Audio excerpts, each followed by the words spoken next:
¿Qué tal? ¿Cómo están? Bienvenidos. Iniciamos aquí nuestro tiempo de entrevista. Ya saben que pueden seguirla a través de nuestro streaming. Le van a ver ahora en la pantalla www.elvenezolanotv.es. Hoy vamos a hablar de uno de nuestros temas favoritos, el populismo, precisamente por las repercusiones que tiene en España a través del partido Podemos y por la inspiración que Podemos tiene en Venezuela, concretamente en el chavismo de Venezuela. Y vamos a hablar del populismo con una de las personas que más saben de este tema en España. Es periodista, es analista político, es también colaboradora de El Venezolano TV España, Almudena Negro, y además es una persona muy apreciada en el mundo de las redes sociales porque tiene una gran influencia en España a través de su cuenta de Twitter.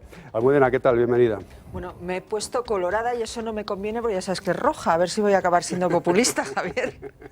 Bueno, el populismo es ahora, decía, uno de tus temas preferidos. De hecho, estás junto con Jorge Vilches dando una serie de conferencias por España en distintos lugares, en sitios tan prestigiosos como la Universidad Pompeu Fabra de Barcelona, ¿no? Creo que tenemos imágenes de la conferencia. Ah, estupendo, a ver qué tal, ¿no? Pero esa conferencia fue muy interesante porque además diseccionamos lo que es el populismo, y el populismo no es una ideología, el populismo es una enfermedad de la democracia que tiene sus síntomas, y por tanto nosotros distinguimos entre dos tipos de populismo: el populismo socialista, que sería lo de Podemos, que están copiando a través de Ernesto Laclau y la adaptación del marxismo, pues todo el régimen bolivariano. Pero en España hace muchos años que hay populismo, que es el populismo nacionalista, que es exactamente igual y que comparte las características del enemigo, del fuerte liderazgo, del mal, el régimen, etcétera, etcétera, con el populismo socialista.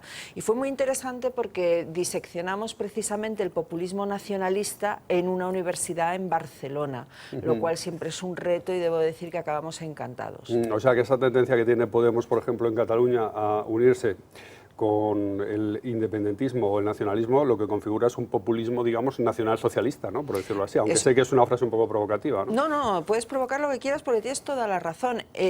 Nosotros emitimos en la Pompeu Fabra unas imágenes. Yo no sé si sabéis que los de Esquerra Republicana, que por cierto es un partido donde confluían en su día muchos partidos fascistas, era una agrupación de partidos, los escamots estaban hechos al modo y manera de los camisas pardas del régimen de Mussolini. Y estos eran independentistas catalanes. Y estos son los independentistas catalanes. Entonces, por supuesto que es normal que converjan porque son dos tipos de populismo, pero que comparten el mismo enemigo, que es el no pueblo. El no pueblo, es verdad que para el populismo socialista es el burgués, la oligarquía, lo que antes llamaban la casta, que ahora ya no mencionan los de Podemos porque ellos ya son casta y ahora llaman los privilegiados, porque ahora ya no son casta, ya son privilegiados. Fijaos en el cambio de discurso que han hecho los de Pablo Iglesias, pero comparten como mal el régimen. ¿Y qué es el régimen? Pues el sistema establecido en España a través de la Constitución de 1978 y la propia España. Y por tanto, al compartir esas cosas, es muy lógico que acaben unidos. Bueno, vamos a ver qué pasa, porque ya sabes que Ada Colau no la controla nadie y es uno de los grandes problemas que está teniendo en estos momentos el populismo socialista en España. El populismo socialista es el de Pablo Iglesias, para que todo el mundo ubique los términos que estás utilizando, porque falta un poco de labor pedagógica, ¿no? Sobre qué es esto del populismo y de llamar a las cosas por su nombre, ¿no? Bueno, yo creo que para empezar hay una confusión tremenda y que se da también entre los políticos, pero se da también entre la gente de la calle, es confundir el populismo con el electoralismo. El electoralismo es propio de todas las democracias. Para poner un ejemplo, si Mariano Rajoy, de cara a las elecciones del día 26 de junio, imagínate que propone una subida de las pensiones, lo que está haciendo es electoralismo. Pero si yo te empiezo a decir, como el pueblo oprimido ha sufrido durante años, ahora es justo devolverle a los pobrecitos represaliados lo que los privilegiados les han robado, que eso lo diría Pablo Iglesias, eso es populismo, porque el populismo es una política sentimental, emocional, que apela a la ira, es una forma discursiva, una forma de mover el electorado. En el fondo es el neuromarketing aplicado a la política, ¿no? El apelar a los sentimientos primarios de la gente sin siquiera dejarlos razonar. Y lo hacen estupendamente los populistas. Otra cosa es que en España el populismo está fallando y podríamos ver... ¿Y por qué está fallando el populismo en España? Me imagino que dices que está fallando porque realmente Podemos al final no está respondiendo a esas expectativas que en algún momento ha tenido en las encuestas. Bueno, el populismo socialista, porque el nacionalista no creo que esté fallando, está fallando en primer lugar porque requiere todo populismo de un hiperliderazgo, de un liderazgo fuerte, medida. El líder es el que se mimetiza con la gente, con el pueblo, con las masas, y sin embargo Pablo Iglesias está fallando como líder. Un líder evidentemente es alguien que suma, no alguien que resta. En Podemos estamos viendo no solo cómo no controla las confluencias, sino cómo han tenido unas broncas internas terribles, unas broncas que yo creo que en los medios hemos dedicado a hablar de Monedero y Errejón, y sin embargo la bronca que había era entre dos modelos de partido completamente distintos, entre el populista, que es Errejón, porque el populismo es transversal.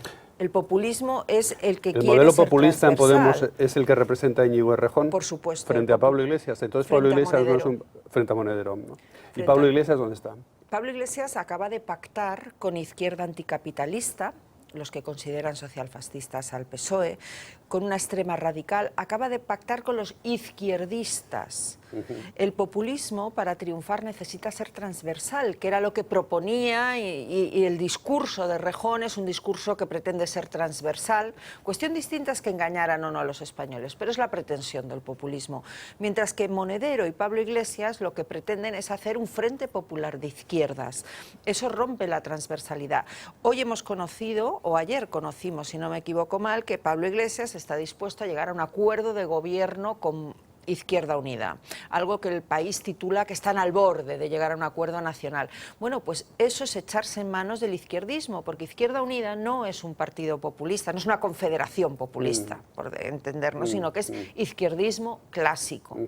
Por tanto, ahí habría fracasado lo que es el populismo como el método discursivo, porque claro, es muy importante ser transversal.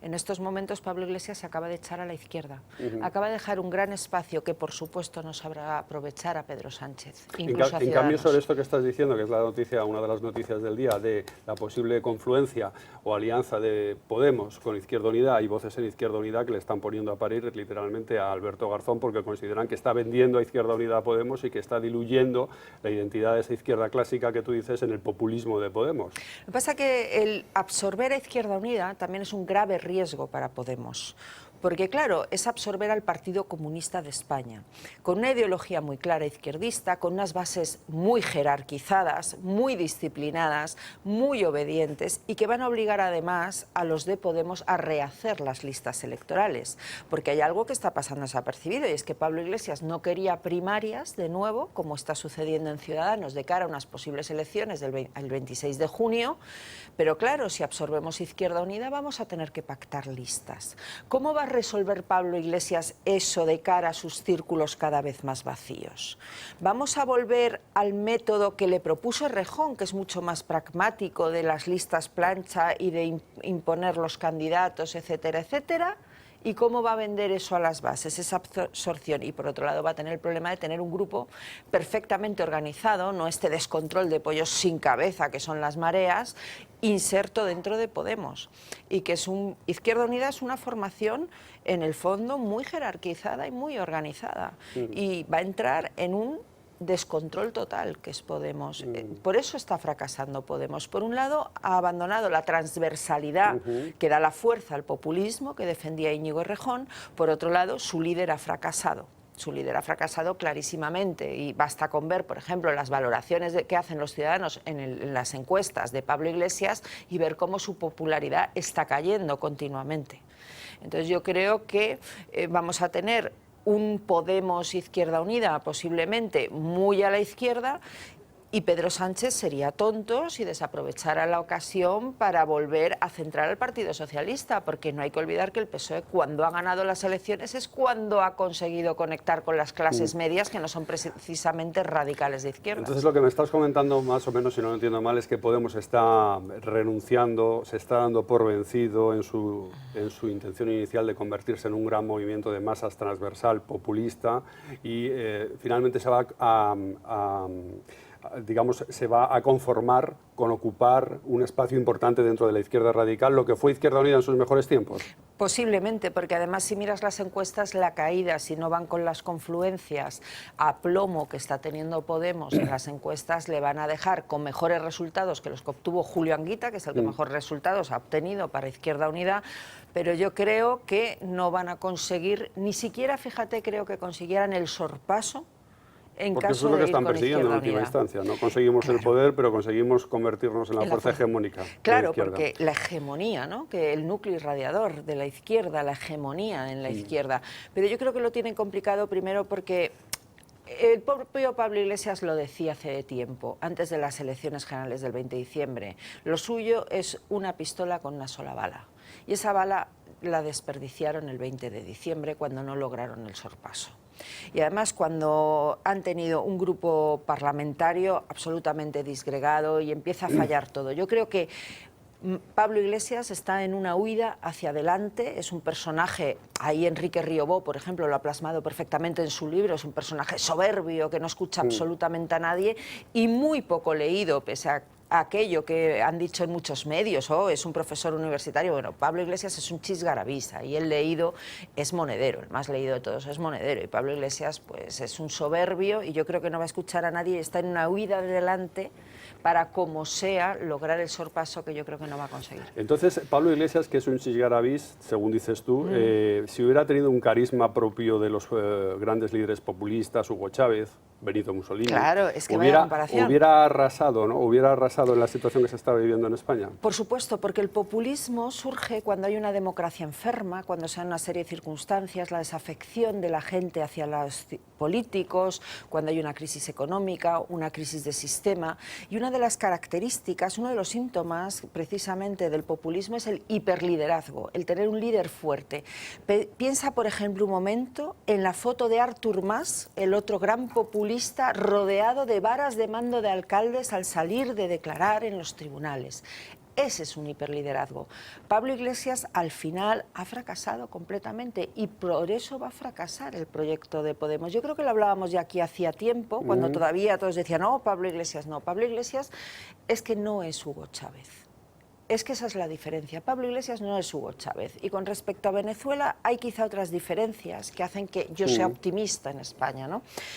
Hugo Chávez es innegable el carisma que tenía, pero es que además en Venezuela no había una característica que sí se da en España, precisamente, que es el nacionalismo. O sea, todo este fregado en el que se ha metido Pablo Iglesias, del derecho a decidir, que se ha metido Podemos, es algo que no se daba en Venezuela. Es verdad, me van a decir, en el estado de Zulia sí que lo hizo, sí, pero era una cosa puntual, en un momento determinado. Y luego, por otro lado, yo creo que al fallar el líder, eso es algo que no se había dado allí. Pero con lo del nacionalismo, ¿a qué te refieres? ¿A que aquí en España, dado que ellos no han renunciado a ser un partido de izquierdas y dado ese enfrentamiento que tiene la izquierda española con la idea de España y de la Unión de España, no han podido utilizar ese recurso del nacionalismo para atraer a la gente? Porque en Venezuela, efectivamente, los chavistas se presentan como el bloque patriótico y del con país. La bandera de Venezuela. Claro, o sea, de hecho, Pablo Iglesias al principio, si recordamos, él se envolvía en la palabra España y fue uno de los primeros políticos que sale reivindicando.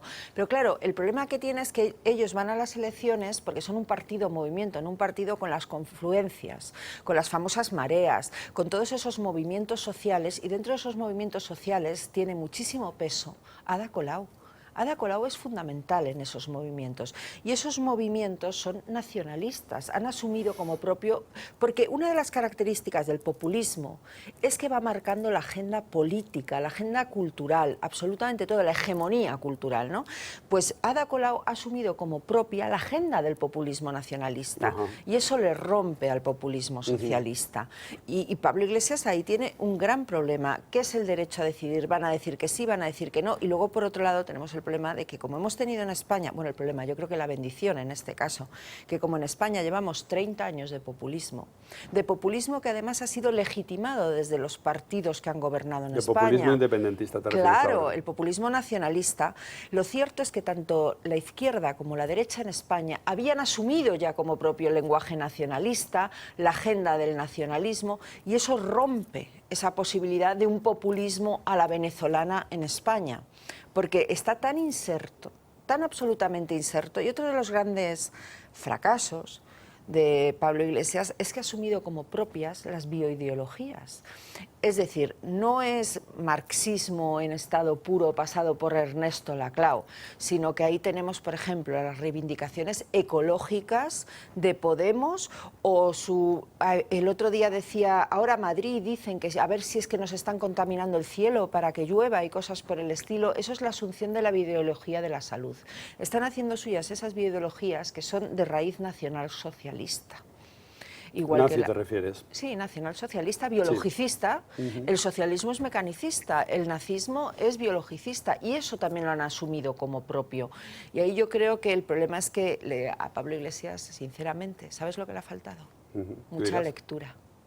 No es un personaje solvente y es un personaje soberbio y él mismo está cargándose, afortunadamente para nosotros, ese proyecto totalitario populista. Tú dices en tus análisis frecuentemente que en cambio el populismo acierta plenamente en la denuncia, claro, en la denuncia de lo que está pasando. Claro, es que el populismo se basa en eso, en hacer un análisis perfecto de una situación. Surge cuando se da esa desafección de los ciudadanos hacia la política. Esto los venezolanos me están entendiendo, COPEI y Acción Democrática, cuando hay corrupción, cuando hay una crisis económica, cuando hay una crisis de sistema, y ellos hacen el diagnóstico perfecto de ese fallo del sistema. Luego ofrecen soluciones que son letales para la democracia. Y ese es el gran peligro. Es que el populismo es la política emocional, la sentimentalización de la democracia. Y además surge cuando hay abonado ya un terreno previo, surge en el fondo de la infantilización de las sociedades. Hemos visto ahora recientemente en el Congreso de los Diputados que estaban pidiendo que voten los niños, porque son niños de 16 años. ¿Y por qué no los de 12? Detrás lo que hay es que la sociedad está plenamente infantilizada, con esa se mimetiza el populismo y claro, es un granero de votos para ellos. Pero si lo piensas, lo vemos en todas partes, la infantilización de la sociedad, en el propio discurso de los políticos, en la forma de enfrentarse. Esto no tiene nada que ver con una sociedad madura, tiene mucho que ver con una sociedad irresponsable, donde no hay responsables, donde el mensaje de la socialdemocracia, que se basa en la irresponsabilidad de todos y el positivismo jurídico, ha calado plenamente. Sin que antes se sembrase eso, hubiese sido imposible el ascenso del populismo. Luego distingues, como has dicho al principio, entre populismo y electoralismo. Grandes políticos electoralistas ha habido en España y sigue habiendo, por ejemplo, Esperanza Aguirre. Esperanza Aguirre se ha dicho muchas veces que era una gran populista. José Bono, del Partido Socialista. No, no son populistas, son electoralistas. O sea, cuando José Bono se recorría Castilla-La Mancha regalando relojes a la gente en los bares, eso es electoralismo. Pero en la mentalidad colectiva están asociados a populistas. Siempre se dice, Bono es un populista, Aguirre es una populista. Porque al final se ha confundido ambos términos. Y el electoralismo, que no es propio de España, es propio de la democracia. El electoralismo lo estamos viendo en todos los países a nuestro alrededor. El electoralismo es bueno para conseguir captar la atención de la gente. Efectivamente, el electoralismo se trata de conseguir captar la gente. El problema del electoralismo, como decía Tocqueville, es que acaba derivando en demagogia. Y entonces aquí hemos tenido en España pues unos presidentes de gobierno como José Luis Rodríguez Zapatero, que prometía ordenadores a los niños en los colegios, a los niños, que ha habido niños que le han escrito diciendo, oye, ¿dónde está mi ordenador? Que no me lo has dado. Y cosas por el estilo, porque eso acaba derivando en demagogia. Pero el electoralismo es normal, es caer en la tentación. El populismo va mucho más allá. El populismo es apelar a las emociones, sobre todo a dos, a la ira y al resentimiento. Y cuando se produce una crisis, cuando la gente realmente no tiene para comer, cuando la gente lo está pasando mal, y eso lo combinas con unos políticos incapaces de regenerar nada, porque tienen un estado de partidos, una cupulocracia absolutamente corrupta, claro, eso lo que estás moviendo es la envidia, y la envidia acaba en el voto de la ira. El problema es que la ira solo se consigue una vez ese voto. Luego empieza a decepcionar. Otro problema que ha tenido Podemos es que se vieron obligados a concurrir a las elecciones municipales. Pablo Iglesias, Errejón, no querían ir a las elecciones municipales. Y ahora estamos viendo cómo gestiona esa gente. En Madrid lo vemos de continuo. Hoy hemos tenido a los de Ahora Madrid que por lo visto estaban agitando contra la policía por desalojar ocupas en Madrid. Es uno de los feudos donde van a perder votos, Podemos clarísimamente, en aquellos sitios donde están gobernando, porque se está viendo su modelo. Y yo creo que yo creo que va a haber una caída electoral importante de Podemos. Cuestión distinta es que el resto de fuerzas políticas no ha sabido entender lo que es el populismo, no sabe combatirlo. La propia Esperanza Aguirre, que me has mentado en su libro que presenta, creo que es el día 25, el lunes que viene, no me callo. ¿O yo no me callo? No, yo no me callo, creo que se llama. Yo no me callo, sí.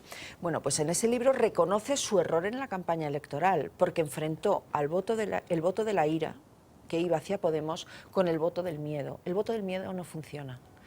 Lo que tenía que haber presentado ella eran propuestas ilusionantes. El Partido Popular, que es la única fuerza política en estos momentos capaz de hacer frente al populismo, porque el PSOE está bolchevizado por sus bases, tiene que ofrecer ilusión. Cuando dices que, es que son términos que tú te mueves con mucha facilidad en ellos, pero para que la gente lo entienda, cuando dices que el PSOE está bolchevizado por sus bases, ¿qué quieres decir? Radicalizado en sus bases. Una cosa son los votantes del Partido Socialista, que el Partido Socialista puede ganar elecciones si recupera un electorado de centro-izquierda, y otra cosa son las bases del Partido Socialista. A través de demonizaciones, como por ejemplo, el PSOE está pactando con Falangito, que son las nuevas generaciones del Partido Popular. Lo que han conseguido, y esto es gravísimo, el PSOE tiene un gran problema, y es que sus bases prefieran pactar con una fuerza totalitaria antes que con un partido con el que pueden converger o no. En el fondo son muy similares, son socialdemócratas, pero que es plenamente democrático, que es el Partido Popular. Y sin embargo, tú hablas con las bases del Partido Socialista y prefieren pactar con quien sea antes que con el Partido Popular. Fíjate si se han bolchevizado y fíjate si tienen ya un enemigo común junto con el populismo. Y ante la... Bueno, entiendo que en tu análisis vienes a analizar que el populismo de momento no supone un peligro de irrumpir en el poder, como se llegó a temer, según decían las encuestas, hace poco más de un año, pero que está ahí como una amenaza y que hay que saber combatirla, y que los partidos, el resto de los partidos, digamos, no populistas, no están usando bien de la estrategia y no están a la altura de lo que está ocurriendo. No, no están a la altura en absoluto. El Partido Popular, en el fondo, no nos vamos a engañar, le dio alas al populismo pensando que así rompía la izquierda. Táctica que, por cierto, yo creo que le va a salir muy bien a Mariano Rajoy en el corto plazo, pero que a largo plazo es peligrosísima para nuestras libertades. Por otro lado, han pensado que una vez que ese monstruo se les va de las manos, se puede combatir apelando al miedo. O Pablo Iglesias o nosotros. Es otro error. El Partido Popular tiene que empezar a ofrecer propuestas ilusionantes a la sociedad. Tiene que ofrecer la regeneración que demanda la sociedad. Si no hacen eso, no van a mover más votos, no van a conseguir jamás plantarle cara. Y además tienen que dejar, sobre todo y fundamentalmente, de asumir la agenda que marca Podemos. La agenda no solo mediática, sino también la política y la cultural. A mí me parece impresentable que Juan Manuel Moreno Bonilla asumiera como propia la propuesta de esa paguita por el mero hecho de haber nacido, la renta universal en Andalucía. El Partido Popular tiene que recuperar principios y tiene que plantar cara desde los principios al populismo. ¿Por qué hablo del Partido Popular? Porque creo que el Partido Socialista tiene un grave problema y son sus bases. Pedro Sánchez, posiblemente, aunque quisiera hacer otra cosa, lo tiene complicado por sus bases, le come la militancia. Cuestión distinta es que ahora, como Pedro Sánchez, su mayor terror es volver a ser contertulio en 13TV, como tuvo que hacer cuando se fue al paro, y esto es así. Vete tú a saber si no nos llega un acuerdo a última hora con el Partido Popular para ser vicepresidente, porque es capaz de cualquier cosa, como ha demostrado. Pedro Sánchez de vicepresidente de Mariano Rajoy, si son dos personas que no tienen ningún tipo de feeling, es decir, que tienen la relación totalmente rota y de difícil reconstrucción, creo yo. Bueno, yo creo que Mariano Rajoy hoy, que es muy inteligente, y al final Mariano Rajoy lo que ha demostrado frente a todas estas nuevas fuerzas emergentes es que la experiencia es un grado y que al final el abuelo sabe más que los nietos, es lo que ha venido a demostrar Mariano Rajoy. Le ha vuelto a ofrecer una gran coalición vía Twitter, que además eso ha sido muy inteligente, a Pedro Sánchez. Le ha dicho, usted no quiere sorpaso, que es lo que teme el Partido Socialista. Ahora Rajoy está apelando al miedo del PSOE al sorpaso, ¿no? Claro, y le ha dicho, pues vamos a ponernos de acuerdo, pero vamos a ponernos de acuerdo ya. Vamos a ponernos de acuerdo en estos días y vamos a formar un gobierno de gran coalición. Claro, ¿crees que puede haber alguna sorpresa de última hora que evite esas elecciones que ya casi todo el mundo dan por hechas el 26 de junio? Yo creo que la única sorpresa, yo siempre he dicho que no va a haber una sorpresa de último minuto a la catalana. es absolutamente imposible. No, no me refiero a una sorpresa de Pero PSOE más Podemos, sino de una sorpresa de PSOE con PP, con Ciudadanos. No, con Ciudadanos no. Porque creo que el presidente Mariano Rajoy es una persona que pasa las facturas que corresponden. Y no es descartable que Pedro Sánchez en el último momento, por miedo precisamente al sorpaso, el sorpaso podría ser que el Partido Socialista, ellos piensen que se quede en 70 diputados, mientras que la suma de Izquierda Unida y Podemos les barra del mapa. Y al final la oposición acabe siendo, la hegemonía de la izquierda acaben siendo los populistas. Entonces yo creo que no hay que descartar que a Pedro Sánchez le entre el canguele, como se dice popularmente, y en el último momento levante el teléfono y le diga: Mariano, que sí, pero a cambio de tantos ministros y tanta vicepresidencia. Lo cual hay quien dice que es imposible por las bases, pero yo, que soy una escéptica, digo que eso supone colocar a miles de bocas para darles de comer y que los bolcheviques se callan en cuanto llega la nómina.